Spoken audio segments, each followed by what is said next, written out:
ബഹുമാനപ്പെട്ട മന്ത്രിയോടാണ് ചോദിക്കുന്നത്. ഞങ്ങള് ഒരാവശ്യം നിങ്ങളുടെ മുമ്പിൽ വെച്ചിട്ടുണ്ട്. ഞങ്ങൾക്ക് ഞങ്ങളുടെ ആദിവാസി ജനസമൂഹത്തിന് ഇനിയുള്ള വരും കാലങ്ങളില് ഒരു മരണം പോലും ആർളം ഫാമില് ഉണ്ടാകാൻ പാടില്ല എന്ന് ഒരു പേപ്പറിൽ എഴുതി ഒപ്പിട്ട് തരാനാണ് ഞങ്ങൾ ആവശ്യപ്പെട്ടത്. അല്ല, ഞങ്ങൾക്ക് വേണ്ടത് നിങ്ങൾ തീരുമാനമെടുത്ത കണക്കിന്റെയോ അല്ലെ പണിയുടേതോ ജോലി കൊടുക്കുന്നവരുടെയോ കണക്കല്ല ഞങ്ങൾക്ക് വേണ്ടത്. ഞങ്ങൾക്ക് ഇത് ചെയ്ത് തരാൻ പറ്റും എന്നുള്ള ഒരു ഉറപ്പാണ് ഞങ്ങൾക്ക് വേണ്ടത്. അല്ലാതെ നിങ്ങളുടെ മിനിറ്റ്സിന്റെ കോപ്പി ഒന്നും നമുക്ക് ആവശ്യമില്ല. നിങ്ങൾ ആർക്ക് പണി കൊടുത്തു പോലും, എവിടെ ചെയ്തു പോലും, എവിടെ കൊടുത്തു പോലും അതൊന്നും നമുക്കറിയണ്ട. RRT ടീമിനെ ഇനി നിങ്ങൾ എന്തിനാ RRT ടീമിനെ വെച്ച് വാഴിക്കുന്നത്? ഇന്നലെ 24 മണിക്കൂറായിട്ട് ഈ ബോഡി ഇവിടെ കിടക്കുന്നു. ഒരാള് നിങ്ങളുടെ വനം വകുപ്പിൽപ്പെട്ട ഒരാള് ഇവിടെ വന്നിരുന്നെങ്കിൽ ഞങ്ങൾക്ക് ഇത്രയും രോഷം ഇവിടെ ഉണ്ടാവില്ലായിരുന്നു. ഒരാള് പോലും ഒന്നിനൊന്നും എത്തിനോക്കാൻ പോലും ഒരാൾ ഈ നിമിഷം വരെ എത്തിയിട്ടില്ല. എന്തിനാണ് സാർ മാസാമാസം RRTക്കാർക്ക് ശമ്പളം എന്ന് പറഞ്ഞ് സർക്കാരിന്റെ ഖജനാവിൽ നിന്ന് എടുത്തു കൊടുക്കുന്നത്? അത് ഈ സാധാരണക്കാർക്ക് കൊടുത്ത് ഇവരോടിക്കുവാനേ, ഞങ്ങൾ ആദിവാസികൾ ഓടിച്ചുവാനേ. RRTക്കാരുടെ ഒരു സേവനം വേണ്ട, ഞങ്ങൾക്ക് ഒരു RRTക്കാരുടെ ഒരു സേവനം വേണ്ട, ഒന്നിൽ കൂടുതൽ RRTക്കാർ വേണ്ട. ഇതേപോലെ കുറെ തീരുമാനങ്ങൾ ബ്ലോക്ക് എഴുതി വെച്ചിട്ട് കളക്ടർ അടക്കം ഞങ്ങൾക്ക് എഴുതി പേപ്പറിലാക്കി മിക്സാക്കി വെച്ചിരുന്നു. എന്തൊക്കെ കാര്യങ്ങളാണ് പറഞ്ഞതെന്നറിയാം? അടിക്കാട് വെട്ടാം. 3 മാസം കൂടുമ്പോൾ ആർളം ഫാമിലെ എല്ലാ ബ്ലോക്കിലെയും അടിക്കാടുകൾ വെട്ടിത്തെളിച്ചു തരും. അതുപോലെ 3 വണ്ടി പെട്രോളിങ്ങിനായിട്ട് നിങ്ങൾക്ക് ആർളം ഫാമിൽ രാവും പകലും പെട്രോളിങ് നടത്തും. ബാക്കിയുള്ള ആർളം ഫാമില് ജീവിക്കാൻ വേണ്ട എല്ലാ കാര്യങ്ങളും ഞങ്ങൾ നടത്തി തരാം എന്ന് പറഞ്ഞൊരു മിനിറ്റ്സ് കളക്ടറിന്റെ ഓഫീസിൽ ഇരിപ്പുണ്ട്. നിങ്ങൾക്ക് ഞാൻ പറയുന്ന സംശയമാണെങ്കിൽ നിങ്ങൾ അത് അന്വേഷിച്ച് നോക്കൂ, നിങ്ങൾക്ക് അറിയാൻ പറ്റും. അതുപോലെ 10-35 ആൾക്കാർക്ക് RRT കാട് വെട്ടിത്തെളിക്കാൻ ആ സമയത്ത് ട്രെയിനിങ് കൊടുത്തു. സർക്കാരിന്റെ ഖജനാവെന്ന് ട്രെയിനിങ് പൈസ എടുത്ത് ട്രെയിനിങ് കൊടുത്തു, മെഷീൻസ് കൊടുത്തു. 10-35 ആളെ എടുത്തു. ആ ഒരു 2 മാസം അവർക്ക് പണി കൊടുത്തു. അന്നേരം പറഞ്ഞു സർക്കാരിന്റെ ഫണ്ടില്ല, ST കയ്യിൽ ഫണ്ടില്ല എന്നും പറഞ്ഞ് ഈ പാവപ്പെട്ട ആദിവാസി ജനങ്ങളുടെ പണി അവിടെ നിർത്തിച്ചു. അത് കഴിഞ്ഞിട്ട് ഇപ്പൊ വീണ്ടും അടിക്കാട് വെട്ടിത്തെളിക്കാൻ സാർ തന്നെ ഓർഡർ ഇട്ട സമയത്ത് സംഭവിച്ചെന്താന്ന് ചോദിച്ചു കഴിഞ്ഞാൽ, ഇവിടെ കൊടുത്തിരിക്കുന്ന പണി കൊടുത്ത സാധാരണ ജനങ്ങൾ നോക്കി നിൽക്കെ, മെഷീൻ കൊടുത്ത സാധാരണ ജനങ്ങൾ നോക്കി നിൽക്കെ, പുറത്ത് ലക്ഷങ്ങൾ കോടികൾ മെനയുന്ന സാധാരണ ഒരു സമ്പന്നന് കൊട്ടേഷൻ കൊടുത്തിരിക്കുന്നു ഹിന്ദിക്കാരെ വെച്ച് കാട് വയ്ക്കാൻ. എത്ര കാലം വയ്ക്കും? ഹിന്ദിക്കാർക്ക് അറിയാമോ ഈ ഒരു ഭാഗത്തുള്ളവരെ? ഈ ഒരു ഭാഗത്ത് കിടക്കുന്ന ഹിന്ദിക്കാർ നമ്മുടെ വയനാടൻ ഏരിയ വയ്ക്കാൻ വന്ന സമയത്ത് ഹിന്ദിക്കാരെ ആന ഓടിച്ചു. ഹിന്ദിക്കാർ കണ്ടില്ല ആന കയറി പോയത്. എന്റെ ഭർത്താവാണ് പോയി വിളിച്ചു പറഞ്ഞത്, എടാ മിഷീൻ ഓണാക്കടാ, ഇല്ലെങ്കിൽ അന്ന് ആ ഹിന്ദിക്കാരെ ചവിട്ടി മരിച്ചേനെ. എന്തെല്ലാം കാര്യങ്ങൾ ഇവിടെ നടക്കുന്നുണ്ടെന്നറിയോ?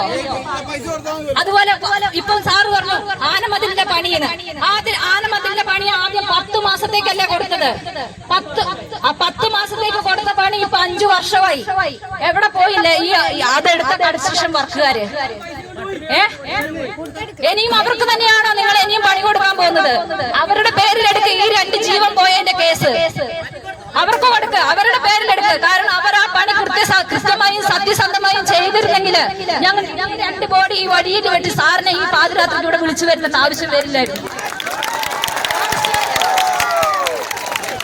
അറിയാമോ? ഇത്രയൊക്കെ പ്രശ്നങ്ങൾ ഈ ആർളം ഫാം ഇനിയുണ്ട്. ഞാൻ പറയുന്നത് ചുരുക്കം ജനത, ഇവിടെ ഇരിക്കുന്ന ജനതകൾക്ക് പല കാര്യങ്ങളും പറയാനുണ്ട്, സാറിനെ അറിയിക്കാനുണ്ട്. അറിയോ? അത് കേട്ട് കഴിഞ്ഞാൽ സാറിന് വിഷമമായി, സാർ ഇവിടെ നിൽക്കില്ല. സാറിന് ഉന്നതന്മാരും ഈ ഉദ്യോഗസ്ഥന്മാരും പറയുന്ന ഒരു അറിവ് മാത്രമേ ഉള്ളൂ ആർളം ഫാം എന്താണെന്ന്. പക്ഷെ ഒരു സാധാരണക്കാരോട് ചോദിച്ചു ആർളം ഫാം എന്താണ് മനസ്സിലാവും. എന്താണ് ഏതാണ് ആർളം ഫാമിന്റെ അവസ്ഥ എന്താണ്? വോട്ട് ചോദിക്കാൻ മാത്രം വന്നതുകൊണ്ട്, ഒരു സാധാരണക്കാരന്റെ കയ്യിൽ നിന്ന് വോട്ട് ചോദിക്കാൻ വന്നതുകൊണ്ട് മാത്രം ആവുമോ? ബാക്കിയുള്ള കാര്യങ്ങളും അവർക്ക് വേണ്ടതുപോലെ ചെയ്തു കൊടുത്താലല്ലേ നമ്മുടെ ഇനിയുള്ള മുന്നോട്ടുള്ള തലമുറയിൽ നിങ്ങൾക്ക്, അല്ലെങ്കിൽ എല്ലാ പാർട്ടിക്കാരെയും, ഒരു പാർട്ടിയുടെ മാത്രമല്ല പറയുന്നത്, ഞങ്ങൾക്ക് ഞങ്ങൾ ഇവിടെ കൂടിയിരിക്കുന്ന ഒരു പാർട്ടിയുടെ ഒരു ബേസിലുമല്ല, ഞങ്ങൾ ആദിവാസികൾ എന്ന ഒറ്റ കമ്മ്യൂണിറ്റിയാണ് ഞങ്ങൾ ഇവിടെ കൂടിയിരിക്കുന്നത്. ഉൾപ്പെടുത്തിയിട്ടില്ല. കാരണം എന്തായാലും ചോദിച്ചാൽ പാർട്ടിനെ ഉൾപ്പെടുത്തിയിരുന്നെങ്കിൽ ഈ ബോഡി അന്നേരം തന്നെ കുഴിച്ചിട്ട് കുഴിച്ചിട്ടേനെ. ഈ സാധാരണ ജനങ്ങളുടെ കണ്ണി പൊടിയിട്ടിട്ട് അവര് കുഴിച്ചിട്ട് ഇപ്പൊ എല്ലാരും വീട്ടിൽ പോയി കിടന്ന് ഉറങ്ങിയേനെ. കുറെ ശ്രമിച്ചു, പക്ഷെ നമ്മളത് വിട്ടുകൊടുത്തിട്ടില്ല. സാറിനെ കുറച്ച് കാര്യങ്ങളും നേരിട്ട് ഞങ്ങൾക്ക് അറിയിക്കണമെന്നും ഞങ്ങളുടെ സങ്കടങ്ങൾ സാറിനെ അറിയിക്കണമെന്നും ഉണ്ടായിരുന്നു. അതുകൊണ്ടാണ് ഇത്രയും കാര്യങ്ങൾ പറയുന്നത്. ആനമതിൽ 10 മാസം കൊണ്ട് പൂർത്തിയാക്കാൻ പറ്റാത്ത ഇനി എവിടെ 3 മാസം സമയം ഞങ്ങൾ തരാം. സാറിന് ആനമതിൽ അവരെ കൊണ്ട് തന്നെ പൂർത്തിയാക്കിച്ചോണ്ട് ഈ ആർളം ഫാമിലെ ആനയെ മുഴുവൻ അതിന്റെ ഉള്ളിൽ കയറ്റാൻ പറ്റുമോ? ഞങ്ങൾ ചോദിക്കുന്ന ചോദ്യമാ, ഞങ്ങൾ ആദിവാസികൾ ചോദിക്കുന്ന ചോദ്യമാണിത്. സാർ ഇപ്പൊ ഫെൻസിങ്ങിന്റെ കാര്യം പറഞ്ഞു. സാർ ഇപ്പൊ ഈ മേഖലകളിലെല്ലാം ഫെൻസിങ് ഇടാന്ന് പറഞ്ഞു. ആ ഫെൻസിങ് ഇട്ട് കഴിഞ്ഞാൽ ഈ ആനമതിലിന്റെ പണി ഇനി എഴഞ്ഞു നീങ്ങൂലേ? ഫെൻസിങ് ഇട്ടിട്ടുണ്ടല്ലോ, ആദിവാസികളുടെ ഇട മുഴുവൻ ഫെൻസിങ് ഇട്ടിട്ടുണ്ടല്ലോ. ഇനി എന്താണ് അവർക്ക് ആനമതിലെന്ന് ഈ കോൺട്രാക്ടർമാരെ ചിന്തിക്കില്ലേ? അതുകൊണ്ട് ഇനി ആ കോൺട്രാക്ടർമാരെ വെച്ച് നമുക്ക് ഫെൻസിങ്ങും വേണ്ട, ആനമതിലും വേണ്ട. വേറൊരാളെ കൃത്യമായും സത്യസന്ധമായും പണിയെടുക്കുന്ന, അഴിമതി ഇല്ലാതെ പണിയെടുക്കുന്ന ഒരു കോൺട്രാക്ടറെ വെച്ചുകൊണ്ട് 3 മാസം കൊണ്ട് തീർത്തു തന്ന് ആർളം ഫാമിലെ 10-80 ആനയും കുഞ്ഞുങ്ങളും. സാറിനറിയോ ഈ ഫാമിലുള്ള ആനകളെയല്ല? ഇല്ലല്ലോ. ആറാട്ടിക്കാർ വന്നിട്ട് ചോദിക്കും, ലൈറ്റ് വണ്ടിയിൽ ഇരുന്നിട്ട് ലൈറ്റ് അടിച്ച് ചോദിക്കും നമ്മളോട് ആന എവിടെയാണ്. നമ്മളെ മിച്ചം തന്നെ കാണിച്ചു കൊടുക്കണം ആന എവിടെയാണ്. ആർളം ഫാമിൽ തന്നെ ആദിവാസി ജനതയിൽപ്പെട്ട കുറച്ച് പേരെ ആറാട്ടി ടീമിലേക്ക് താൽക്കാലിക വാച്ചർമാരായിട്ട് എടുത്തിട്ടുണ്ട്. ഈ ആദിവാസി ജനത ഇവിടെ മരിച്ചപ്പോ ഈ താൽക്കാലികമായി എടുത്ത ഒറ്റ വാച്ചർമാർ പോലും വന്നിട്ട് നോക്കിയിട്ടില്ല. പിന്നെ എന്തിനാണ് സാർ അവരെ ആദിവാസി സമൂഹത്തിൽ വാച്ചർമാരായിട്ട് എടുത്തിട്ടുള്ളത്? ഇതിന്റെ വല്ല ആവശ്യമുണ്ടോ? ആദിവാസി സമൂഹത്തിന് ഇത്രയും വിലയുള്ള ഞങ്ങൾക്ക് നേരെ മറിച്ചൊരു പന്നി എവിടെയും ചത്തു കിടക്കട്ടെ, DFO ആറാട്ടിയുടെ 3 വണ്ടി അത് നിറച്ച ആൾക്കാര് വന്ന് പോസ്റ്റ്മോർട്ടം ചെയ്ത് കുഴിച്ചിടുന്നു. അടുത്തുള്ള വീടുകളിലെ മുഴുവൻ ചമ്മന്തി അരച്ചു വെച്ചിരിക്കുന്ന ചട്ടി വരെ പൊക്കി നോക്കുന്നു.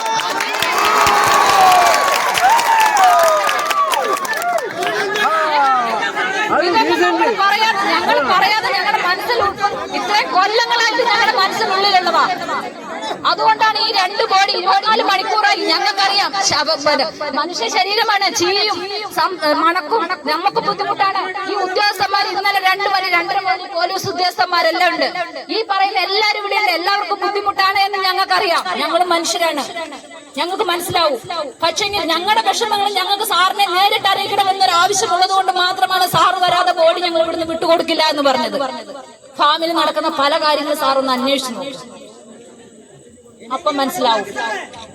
ഫാമിലുള്ളവരുടെ